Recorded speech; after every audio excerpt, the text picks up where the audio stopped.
Hi guys, I want to first thank you for being here. I'm thrilled that the winners of Random Hacks of Kindness Toronto were able to come to GovCamp today and demo their app in our open data app government showcase. Maybe you guys can do a quick introduction and then we can talk a little bit about your application. Okay, my name is Shah and this is Eric, and we developed a Hermes app, which Eric would explain. Alright, so we're calling it Hermes Message Carrier, and the idea of the application is that, or the situation we're trying to apply it is, let's say you're in a disaster situation where connectivity's knocked out. So you have no internet connectivity, you have no cell connectivity, but you'd like to get a message home, let's say to your mother, saying, "Hi Mom, I'm okay, I'm alive." So you have no way to do that without connectivity. So this is where our app comes in. The idea is that you type up your message on your app and you click send. Since it can't send it right away, it will save it locally until it gets into connection range. If you're close enough to someone else running the application, both phones will swap all of the messages they're carrying so that they're both carrying the full payload. As soon as one phone then gets into connectivity, it will send the entire payload of all the messages it's carrying to the server, to the Hermes server. So this means that messages can travel organically within a disaster zone and hopefully increase the chances of reaching connectivity in as quickly as possible.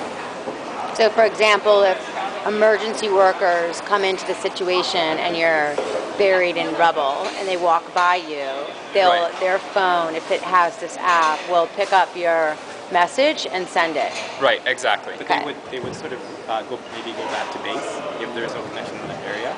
Okay. So if they go back to base, then they would just dump the message. Oh, gotcha. Okay, so they don't have to have it right at the moment. They can pick it up and dump it onto the server. Each phone will store all of the messages until it reaches connectivity. Okay. That's incredible. So yeah, so once a phone reaches connectivity, it will dump all of its messages to the Hermes server, which will then go ahead and send them to their intended recipients via either Twitter, SMS, or email. Another thing that Hermes does with the messages it receives is if they're not explicitly tagged as private, it will also forward them to a registered Ushahidi instance for that disaster. Now, Ushahidi is an open source, crowdsourced mapping application that will map the disaster zone and allow people to send SMS or email or web forms with a specific geotag to place a message on that map saying, you know, maybe there's 15 people here with water but no food, or there's a gas station that has gasoline, or you know, any messages that are useful to be placed on a map for aid workers or for other people in the area. And so currently, if you look at an Ushahidi instance, you can tell which areas have no connectivity because there's a blank spot where no messages can get out and be placed on the map because there's no connectivity.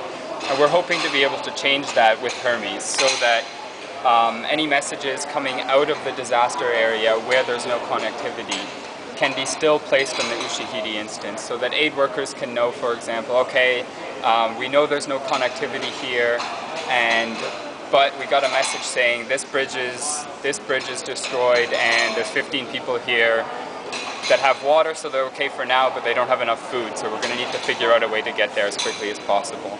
And so this way we can start populating those blank areas of the map with useful information for aid workers and for anyone in the area. That's incredible. And you mentioned to me before that you worked on this with another team in Atlanta. Right, yeah. Okay. So this is a project that came out of Random Hacks of Kindness, which is a weekend-long hackathon. And as we were starting up our project, we made contact with the team in Atlanta that was just finishing up their hackathon. And so we were able to pick up almost exactly where they left off and continue building on their ideas and on their application to reach something that is probably more than one team would have reached in one weekend. So we're really excited about that, and we've been in contact with the team from Atlanta since, and we're hoping to get everything consolidated and working together as quickly as possible. That's incredible. Well, it's a great use of teamwork and of the hackathon, the way it's set up, right? I guess how many countries participated? Was it about 80 around the world? In Random Hacks of Kindness, I think there were 19 different locations, ranging from Indonesia and Australia, Europe, Berlin, Germany, South Africa, Canada, the USA. So it was really a global initiative. So. That's awesome. And for the application, you can put it on any type of phone. Right now, I think it's enabled for iPhone. iPhone. Currently our prototype is working on iPhone only. Our vision is that it's something that any phone will be able to communicate ad hoc with any other phone. It's something that we're reaching some hiccups at the system level because it's not something that's enabled on every operating system by default. Most of them explicitly disable it because wireless carriers aren't happy with it, etc. So we're working on ways to figure out how to work around that and to get it working, because we don't want to say, oh, sorry, only iPhone users can get their message out. We'd like everybody to be able to. So that would be great. So I guess the next step is just getting the app enabled on the iPhone, right? You guys are pretty close to that? Right. Yeah, we have the prototype working on the iPhone. There's a little bit of work to still be done on the server side to get full Ushahidi integration. Okay. And then we're also going to be looking at Android and other platforms to see if we can get them all sorted out. That's great. Well, congratulations again. You guys did a great job. Thank you. And good luck with your project. Oh, thanks. Before we stop, I just need to get your permission to post this on the internet. Sure. Yeah. Fantastic. Thanks a lot. Thanks.